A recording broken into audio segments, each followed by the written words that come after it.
This is In the Trenches, broadcast 33. Welcome to In the Trenches, where entrepreneurs, artists, writers, designers, inventors, warriors, and leaders share their stories of doing the hard, creative work that impacts all of our lives. Let the journey inspire you to do something worthwhile, build something bold, and create your life's work.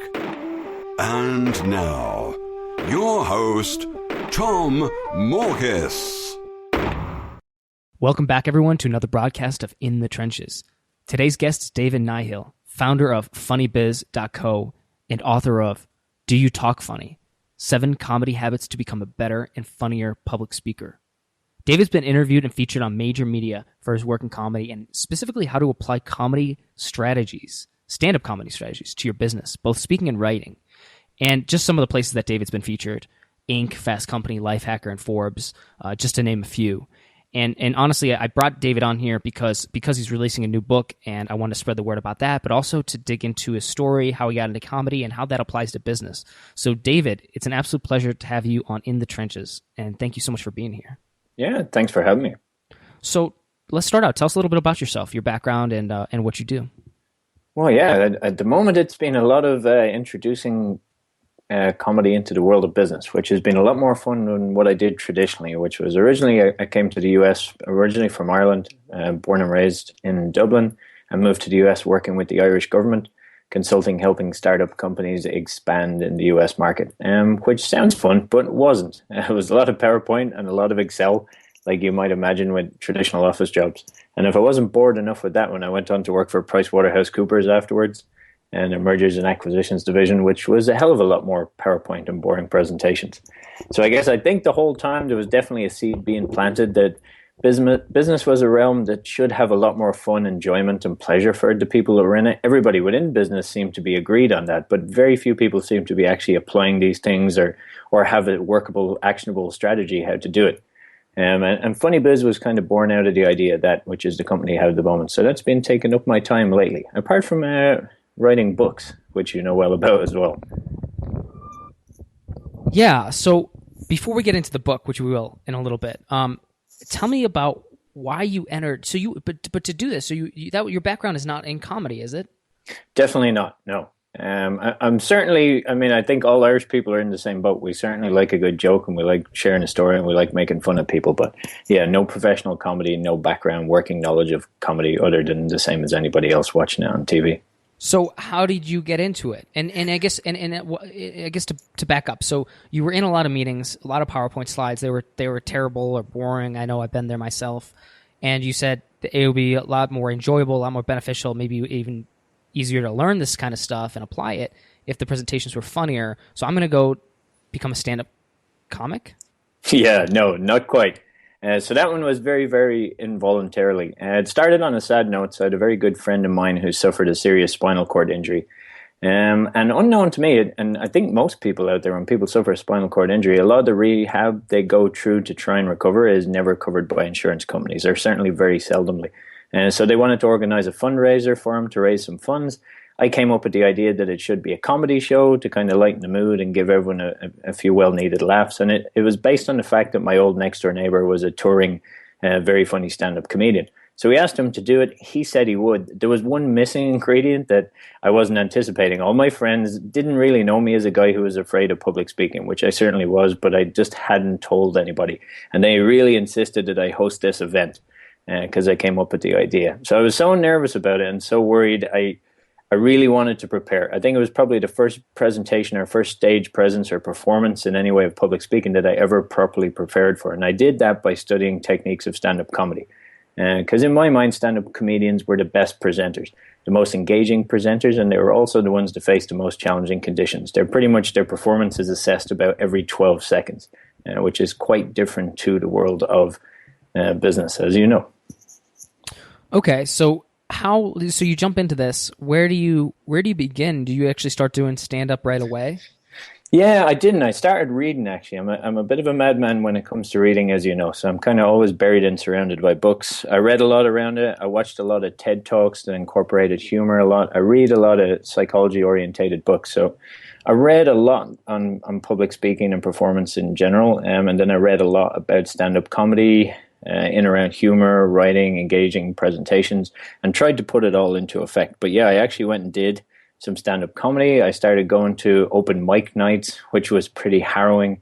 They actually have a school you can enroll in that teaches you over a couple of weeks principles of stand-up comedy, and they basically throw you on stage into the deep end. So I did all that for 6 or 7 weeks prior to hosting the charity show. And it went so well in the end that I wouldn't say I did better than the full-time comedians that were there, but I certainly did equally as well. And it led to them asking me to open for them at a number of other big famous clubs here in San Francisco, which I did. And when I did it, I got a bit of taste for it, and it helped me cure my own fears of public speaking. So I decided to keep the experiment going for 1 year, kind of in the AJ Jacobs, Tim Ferriss style, Joshua Foer, where they dedicated themselves for a year to figuring something out using 80-20 principles and Pareto's law to break it down. I did the same thing with comedy, and I just wanted to note what I learned the hard way, because it was certainly a lot of wisdom I learned over that year that I kept it going for, that I really wish I knew for the start. So that was the basis for the book I've just released, or about to release, I should say. Yeah, well, as of when this goes live, I think it will be in its week of release. That's the goal. So if you're listening to this, go to Amazon.com and just search 7 Comedy Habits, and you'll find David's book. But moving on, what inspired, I guess that's a good segue, what inspired you after you went through this process to then write a book about it? Yeah, it was just, public speaking was a huge fear for me, and I figured, none of my friends knew, because I'm not shy about speaking in general. If you meet me, you wouldn't think I was someone afraid of public speaking, but I just figured a lot of people had the same problem I have. Plus, a lot of people out there in the business world, when they start to self-market themselves, or they write a book, or they start a company, they're suddenly thrust into the realm of being a public speaker. And what they often forget is the minute you step on stage these days, you're expected to be an entertainer. Like, you're in show business. People expect you to make them laugh a few times, or some lightheartedness in your presentation. And a lot of people didn't know how to do that. So over the course of the year, I certainly learned how to do that for some of the best speakers. So I just wanted to share everything I learned upon the way, but also ultimately it stops us all being subject to pretty boring presentations if everybody's familiar with the same principles of stand-up comedy. So that was the motivation for doing it. Originally, I just wanted to help other people. I started off by doing it as an Udemy course online, an e-learning course, to test the principles and structure, just so I knew that I was getting the messaging right and actually helping people. And then that itself became the premise and the layout for the book. Okay, great. So tell me a little bit about, I think probably the thing I'm curious about, and I think the listeners should be curious about, well, I guess there might be two things. One, that course. So I'll start with this. The course itself, was that so just to clarify, had you intended to write a book first, or did you just kind of try it out as a Udemy course first? I did. I had the idea to write a book about it. So I figured the most effective way to get it, and the way it would get most traction, or I could help most people, would be to write a book about it.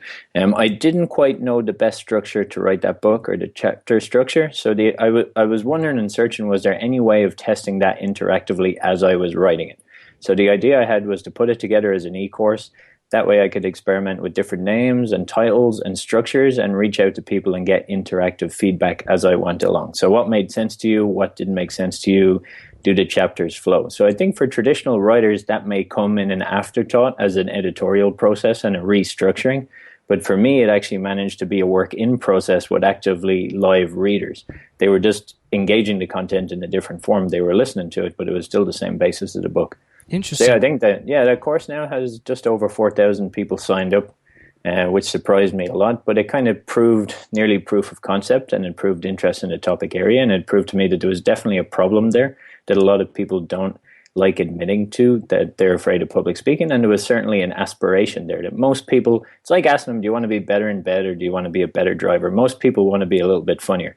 So at one time it was helping people get over a fear, and then on the other end it was helping them meet an aspiration. Cool. So tell me a little bit about this. So I want to get into the kind of nuts and bolts of the book too, at some point a little bit here. Kind of what makes a a person a better speaker, better public speaker? How do we incorporate these techniques and these habits into our speaking? But before I get to that, I'm curious about this because you created this course, which I think is actually ingenious, to create the course, get feedback, and use that in the context of very specifically saying, I'm going to write a book, but this is the best way for me to test it out because I'm going to get immediate feedback. Was that the case? And do you think that because you released as a course, that courses somehow, some way are easier to digest and therefore create better feedback from people, like as opposed to like writing a book and trying to get feedback like chapter by chapter or something like that? Yeah, I think, well, one key thing was the course I was selling for a higher price point than a book. So if you pay a larger chunk of money for something, you're more likely to be engaged with it. So I was selling that course online for $59. Now, often it was discounted, but with people paying for that and actively engaged in it at a higher price point, they were more likely to respond to me, and they were more, when I emailed them and asked them how the course was going. Plus, I could see the levels of content that they consumed. So if somebody dropped off at 5 or 6% into it, or 10%, I could write to them and go, hey, you know, what did I do wrong here? What wasn't right? So as I tweaked the course over the time I went through it, and you start to see those rates going up to 100% consumption, then you know you're doing something right, and those guys are more likely to give you active feedback. And as you know, as a writer, you don't get that. Like, you don't see the stats on how many pages of your book are being read. And so it was a really nice insight into the just the way that people consume your material, and also to get feedback from them actively. Yeah, and get paid in the process. Ultimately it covers the cost of producing, marketing, and selling the book, and put some money on the table for me to go kite surfing in Brazil for a month. There you go. I like that plan. I'm taking mental notes. I'm writing this down. Thanks very much. Yeah, it was just, I hadn't heard of it. I hadn't read it online, but it just seemed to make sense to me. And Udemy at the time was a growing platform that just raised another round of funding. So they were actively doing the promotion on your behalf. So as somebody who didn't have a user base or a reader base or an email list to market to, it effectively gave me 4,000 people to be in touch with who were already familiar with what I would like to teach or what I would like to help them with. Yeah, that's incredible. So tell me a little bit about the feedback, and then we'll get to the tactics for becoming a better, funnier public speaker. But tell me a little bit about the feedback you got when you said you could tell how many people had gone through your course. You could reach out to them. Like you said, tell me a little bit about that process and what the feedback was like. How many people actually responded? Was that useful information? Like, were they useful critiques?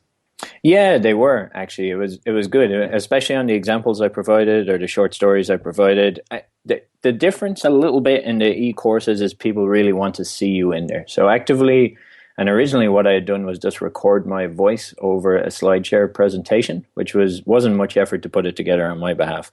And to be honest, it wasn't exactly the greatest quality course. So over the last few months, I've tweaked that to put myself in there, to put different video in there. And then a lot of the video examples I draw upon included that I know the users were enjoying and consuming. They're the ones I then reference in the book as well, because I know they're the best examples I have that were enjoyed by people that reinforced the learning points I'm trying to make. So the response rates were pretty good, especially as the quality of the course increased. My own research increased, and what I was able to get down on paper and teach to them and increased. So, you know, when you put out a book, you're a mentor to somebody in one role or another. You know, a lot of people find it hard to reach out and engage mentors, and they, like me, they turn to books sometimes instead. Books effectively become your mentors, and being a mentor in a book is a very passive role. You don't often get to engage with all these people unless you're going around speaking engagements, whereas the course actively allowed me to do that. So overall, very good, very positive, very good comments, very good feedback. Okay, great. So let's dive into, how do I become a better and funnier public speaker? Yeah, I mean, something I learned the hard way. So I guess, and it's the core basis of the company we have, Funny Biz, as well, but the core argument is a book that a lot of speakers forget that everything good starts with a story. And the best stand-up comedians are often the best storytellers. They take a story, they weave it correctly, they break it down to its shortest, most effective amount of words, and they punch it up. And they give strong takeaways at the end. They have a strong start and an even stronger finish. The kind of structure you see in stand-up comedy and in storytelling and joke telling, that structure gets used by the best business public speakers. The difference is a lot of business public speakers don't know they're doing it. They don't know they're delivering information in groups of trees, which comedians all the time. They don't know joke structure, but they find it by trial and error. They don't know that everything has to be weaved in a story that most people expect an uplifting element to an element of humor. So the core argument of the book, that to be a better speaker, you learn a lot and deliver a lot from techniques stand-up comedy performers and writers have, but you also wrap everything in a story, which allows people's minds to actually remember it and process it, and makes you more likely to stand out as a speaker. Okay, great stuff. So tell me, do you start with the story, or do you start with the point you're trying to make and then figure out some story that's going to fit that? Yeah, well, you always start with the end close. So what's your main takeaway and what's the very last line of your presentation? And then you work your way back from that to put with a story. So you're effectively starting with a story, but at the start you want to figure out how that story ends. What's the main message from your story? And then you want to craft it in a way where the user or the person who's consuming the content or listening to your story can actually see themselves in your shoes. So it's very important to deliver that story as a relatable experience to people. So how you start that becomes very, very important. So in the book, we'd advise that you start very general. So for example, if I have a story about me being in China or going and traveling to China, one of the examples I give in the book is that you don't start the story like that. You start the story like, hey, you know, there's a time when it can be difficult to travel to a new place, or it's not easy to be in a new place, and then you make it specific to you. This is what happened to me in China, and here's all the details, and here's the core takeaways. But it borrows a lot from any great movie you've ever seen. Any series or sitcom on TV will always kind of have the core underlying story of who is the main character and what do they want and what's stopping them from getting it. And that same premise can be applied to your business story or product or your own book. But, if you're out there selling something, the assumption is that you've solved a problem or you have a solution to some problem. If you don't have a solution to a problem, then you don't really have much to be selling. And your way of pitching and delivering a story is putting the user within that story, and they can see themselves facing that problem. So yeah, everything starts with a story. Okay, so does it matter if this story is first person? Should it be third person? Should it be second person? Talk like you. What's the best way? Or the best way is to make it personable to you. So the best story you can share is one that happened to you. But you want the user to be able to see themselves in your shoes. So you should always deliver it in the first person about you, but you should always deliver it in the present tense. The whole idea is that you're creating nearly a scene of a movie right in front of their eyes. So it's never like I walked over and I saw. It's like, so I'm walking and I see when you deliver that story. And there's a big, big difference on engagement when that happens. Okay, so act or present tense. Always write in the present tense and always deliver it in the present tense. Even if the story happened to you 10 years ago, you to get most interest and engagement in that story, you want to paint a picture for them like it's happening right now when you tell it. Okay, cool. So what else? Beyond just, the story, beyond then telling that story in the present tense, what else matters? Yeah, I mean, when it comes to adding humor, delivering content, and using the magic rule of tree, which a lot of people don't know about, but the core of tree is something that's used. Irish people can't pronounce it, obviously, so I'm used to people going, what was that number? What did you just say? But the rule of tree is pretty core to all marketing and messaging. I mean, TED isn't called TED Talks by chance, like technology, education and design. Everything, all the sports ones from CNN to NBC, all the way through deliverable sex lies and videotape, anything catchy, Nike slogan, just do it, blood, sweat and tears, you name it. It all comes down to three elements, because tree is the quickest pattern the mind can recognize as something that's going to be repetitive and should be memorable. So basically, people become trained to laugh on the third element of that set, and it's normally an element of surprise, and that's the key ingredient in all great joke writing. Is taking somebody in a direction where you want them to go with the first two elements in a triple set, and then the third item becomes a surprise or an unexpected twist. And you'll see that sequence, I mean, in all presidential speech, in all great script writing, at all the heart of all stand-up comedy and all things funny, you're always going to see that magic number three in repetitive sequence. But it's just one of the many, many things you can incorporate and borrow from the world of stand-up comedy. Right, and so immediately applicable, I think, is how we describe, features or benefits or what we're doing. Exactly. And so I see that, but then you're also saying three in terms of story arc, correct? Beginning, middle, end? Yeah. And how we deliver the entirety of the presentation. So tell me a little bit about that. Yeah, so I mean, tree, it's in different elements. So if you want to be memorable, you'll always find that in marketing. It comes in a set of tree. That's basically the key structure to a story, beginning, middle, and end. But it's also any joke within that story that you want to structure is the same thing. It's always going to be a setup, as comedians do. So basically make the topic relatable to everybody, and then build an anticipation, and then you have your punchline, and then you have taglines. And it always comes in that sequence. Punchline is the main joke line, taglines being any additional comments you have on that joke. But whether you're showing a funny image or a funny video or anything in your presentation, it always follows the same pattern. Okay. And so okay, so that makes sense to me. What else? Is there anything else then beyond this? Do we include, do I have to, because the thing is, like, if I'm not naturally funny, or if I'm speaking or presenting on a business topic, say like book publishing or Yep. or something like that, like do I have to actively like go out and like or try to like create my own jokes, or what do I do in that context? No, I mean, you just basically, you want to pick a pain point. So everybody has a pain point, and the root of all good humor is a pain point. And it's the exact same thing as a good product. The root of a good product is a pain point. The root of a good book is a pain point. And that kind of becomes the easiest way for you to write jokes. First, you find a pain point. So you're talking about book publishing.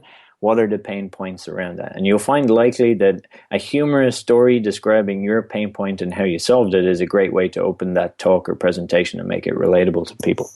But the root of good comedy is in pain and suffering, unfortunately. Yeah, no, those definitely make the best jokes, of course. So, okay, so understanding that, how do I, even if I take a personal story, how do I actually like find the funny or figure out, how to create like a funny joke or something that people will laugh or applaud at? Well, what I do normally would advise people is to start by making a list of stories. So know everything. Every single one of us has had something funny happen to us at some stage in life. And often you just need something to jog your memory. Like you need to hear somebody tell a similar story, or you go to a comedy club and you're like, oh yeah, something like that happened to me. And it's amazing how easily we forget those experiences. So the first and easiest advice I would have to people is to make a list of stories and funny anecdotes that have happened to you. And then you want to pick your favorites. So you want to pick ones that you're already comfortable telling people. So you're not trying to write anything too detailed. You're not trying to come up with anything new and witty and funny. You're not trying to be the next Jerry Seinfeld. You simply want to take a list of these stories, pick the ones that you like the most and you're most comfortable telling, and write them out in their entirety. And when you write them out, you know which part is the funny part. And your goal now as a speaker or someone on stage is going to be to get to that funny part quicker. To do that, you use comedy writing techniques like joke structure. And that forces people, it's an enforced brevity, basically. It forces you to cut out words that are unnecessary. So comedians will actually go through stories like that, audibly say them out loud, record themselves, write them out, go back and cut out words that are unnecessary. And then when you see them on a live stage, in a live show, they're going to give you the most effective, shortest version. And that, unfortunately, in the world of business is not what we get too often. They'll get a story, but it's kind of long-winded. There might be something funny in there, but because of all the unnecessary details, it doesn't have as much impact as it could. So the first way to actively do this is to get that list of stories down, take your favorite ones, write them out, and then cut out words so you can get to the funny part or the thing that you think's amusing as quick as possible. And once you have that list of stories, you want to link them to general topics. So your story doesn't have to be about book publishing necessarily. It could be something that happened to you as a kid, and now you're adapting it to fit within the message you want to deliver your story. So, I mean, it can be a very macro story, and then you break it down to a micro point that you want to make within the thing. So you can start pretty general with the funny story you have, and then get specific with the message you want to deliver. Okay, cool. So that's interesting. So really, if I'm presenting on something or I'm teaching something, and I want to implement some of the techniques and the habits that you talk about in your book, it actually doesn't matter necessarily that the story can be doesn't have to be directly related to the topic. I just have to draw the parallel. Exactly. Yeah, it's up for you to draw the parallel. So that way you can choose from much more stories in your topic. Now, you don't want it to be off counter, but it doesn't have to be exactly immediately visibly correlated. A couple of extra words from you will do nicely to take the key lesson from that funny story and make it applicable to the message you want to deliver or the topic you're speaking on. Where is that line between funny and inappropriate? Yeah. That's a good question. I mean, you can ask Sony at the moment. They're probably struggling with that one over movies. But yeah, it's a hard one. I would encourage your listeners to check out The Humor Code or Benign Violation Theory by Dr. Peter McGraw out of Colorado, which he does a really good job of explaining that. What's funny, what's not. But it comes down to a theory he has called Benign Violation Theory, which basically sets out when it's okay to laugh. So if somebody's visibly getting hurt or visibly might be offended from the statement, there's a fine line between someone else seeing themselves in that experience, so it's something that might happen to them, or it's a little bit too close to home. But I'd say, yeah, he wrote a book about it. It's a tough one to explain. If everybody knew the answer, there'd be no big gaffes like the one that Sony and many other companies make on a yearly basis. It's a tough one to get your head around, but he has a really good blog and a good book on it. The book's called The Humor Code. I'd say definitely check it out rather than getting a crazy explanation from me. But I mean, my advice in my book is to just keep it clean, keep it offensive, pick easy targets. So if you want to make fun of government, a local celebrity, or a football team, like, you're always on pretty safe ground. If you want to stay away from ethnic minority groups, any form of racist-orientated jokes or sexist comments, you always keep it clean. In comedy, they say keep it above the waist. So everything below the waist, you're into risky ground. Gotcha. But yeah, our idea in this one, it's not to have anything that could ever be construed as being risky. The benefits to that versus, the negative consequences of it, it's just not worth the trade-off wise. So that's why we want to stick with a bunch of stories. If they're stories that are easily happen to you, it's something you've experienced, you've probably told it already, so you have a good idea if you've offended your grandmother at Christmas dinner. If anyone took offense to it, what you don't want to be on stage is trying out some new material that you think is funny and has the potential to offend anybody. Yeah, a good point. I guess especially important for business people. I feel like if you're doing comedy, you can almost get away with it. Yeah, I mean, in comedy, nobody's going to quote you as saying something in the newspaper the next day. You're pretty safe. Dave Chappelle came out and said this about white people last night. Nobody's going to go around to his house and start trying to burn him. Yeah, there's going to be no crazy riots and no consequences to that for the most part. But yeah, we want to stay away from anything that could be construed as risky. From a business point of view, the risks are they're too high. Gotcha. Okay, so now what makes a joke fall flat?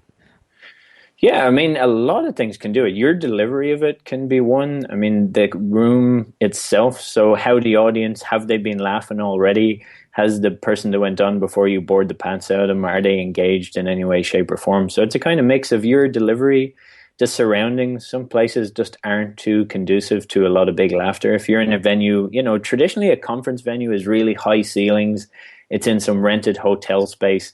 It's laughter really transfers between people, and it bounces also as well audibly. So the more laughter there is in a room and the lower the ceilings are, the more contagious laughter tends to be. So there's a lot of weird little things like that affect how big the laughs you're going to get and how likely your joke is to fall flat. But if it does fall flat, I mean, you can make a joke about it falling flat.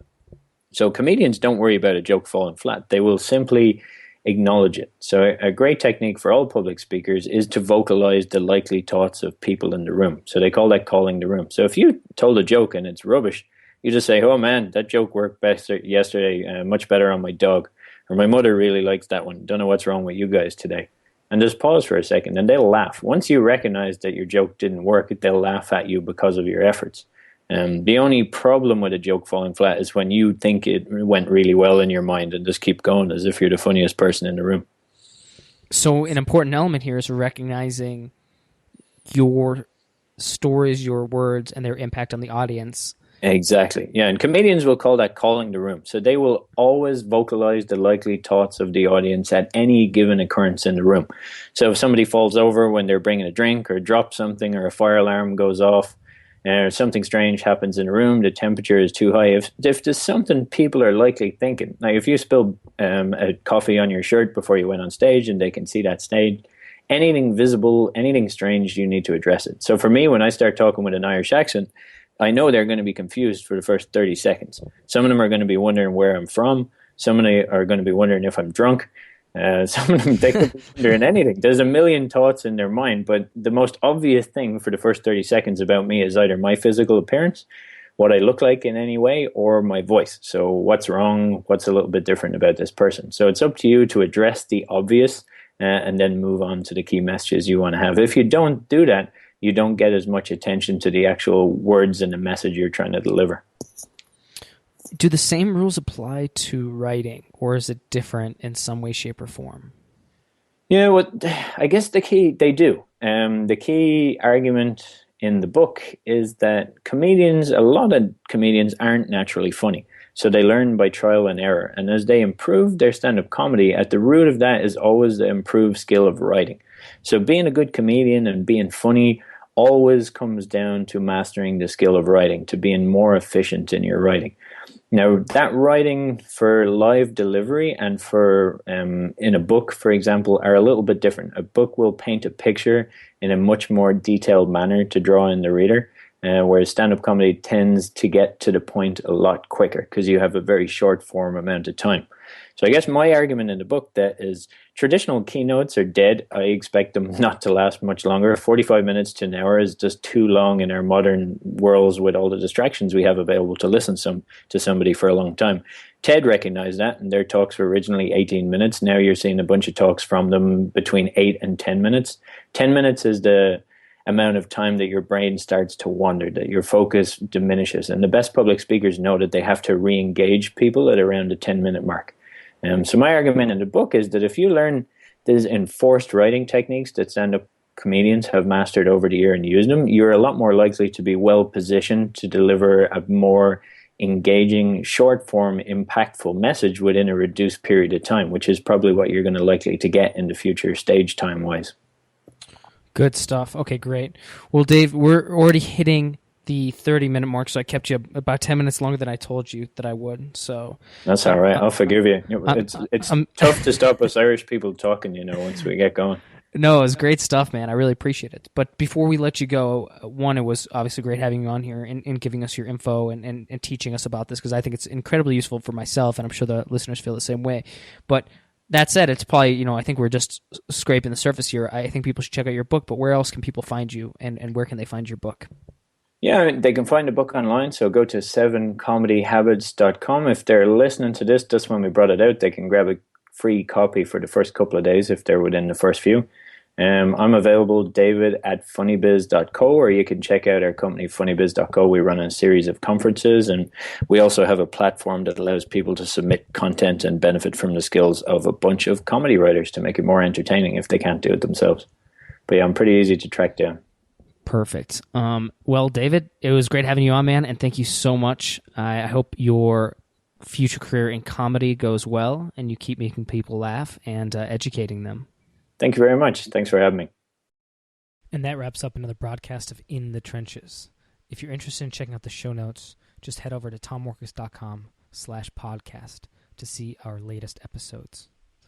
Also, I just wanted to give a quick update to fans and listeners of In the Trenches, and specifically what I'm working on right now.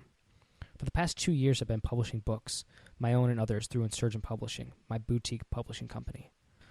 In the past 6 months alone, I've helped 4 individual authors launch their books to bestseller on Amazon, including Dan Norris's The 7-Day Startup and David Nihill's Do You Talk Funny, among others. And both of those books are still top of the charts months after launch.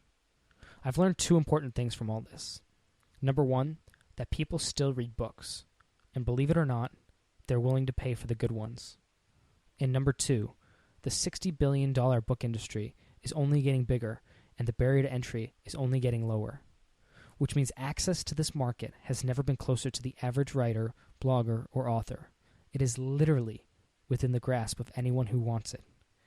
But you need to know how to approach it the right way, with patience, with a strategy, and with the right implementation and execution. That's why I've been able to launch so many bestsellers, many that are still top of the charts, because we brought great books to the people who wanted and would pay for them. No slimy sales tactics, just honest, powerful marketing.